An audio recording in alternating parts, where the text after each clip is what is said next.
Dans l'évangile de Jésus-Christ selon saint Matthieu. En ce temps-là, quelques-uns des scribes et des pharisiens adressèrent la parole à Jésus. « Maître, nous voulons voir un signe venant de toi. » Il leur répondit, « Cette génération mauvaise et adultère réclame un signe. Mais en fait de signe, il ne lui sera donné que le signe du prophète Jonas. En effet, comme Jonas est resté dans le ventre du monstre marin 3 jours et 3 nuits, le Fils de l'homme restera de même au cœur de la terre 3 jours et 3 nuits. Lors du jugement, les habitants de Ninive se lèveront en même temps que cette génération et ils la condamneront. En effet, ils se sont convertis en réponse à la proclamation faite par Jonas et il y a ici bien plus que Jonas.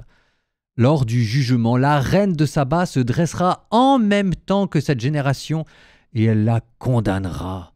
En effet, elle est venue des extrémités de la terre pour écouter la sagesse de Salomon, et il y a ici bien plus que Salomon.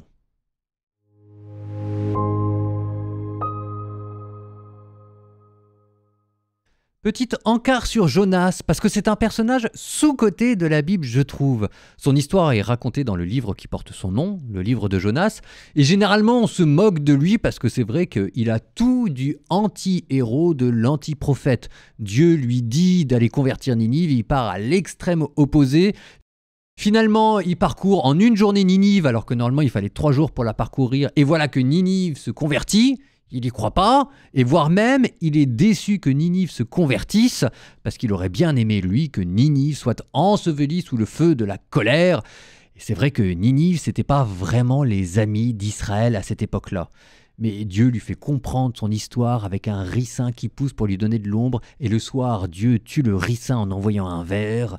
Jonas alors exprime sa volonté de mourir à cause du soleil, et Dieu lui dit « Calme-toi, tu es en train de pleurer pour une feuille de ricin qui vient de mourir.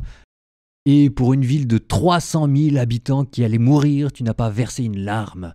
Où est passée ton humanité ?» Bon, donc généralement, on a vite fait de se moquer de Jonas. N'empêche que Jonas, si vous regardez bien, c'est aussi le premier prophète dans la Bible qui part faire une mission à l'extérieur. Avant Saint Paul, il y avait Jonas. Si vous pouvez, relisez son histoire. C'est juste quelques chapitres dans la Bible, ça se fait en un quart d'heure, pas plus. Et même si jamais vous voulez, moi je vous rappelle qu'il y a mon podcast La Bible en un an. Dedans, on parle de l'histoire de Jonas. Vous verrez. Enfin, allez faire un tour là-bas, d'accord ? C'est un personnage sous-coté.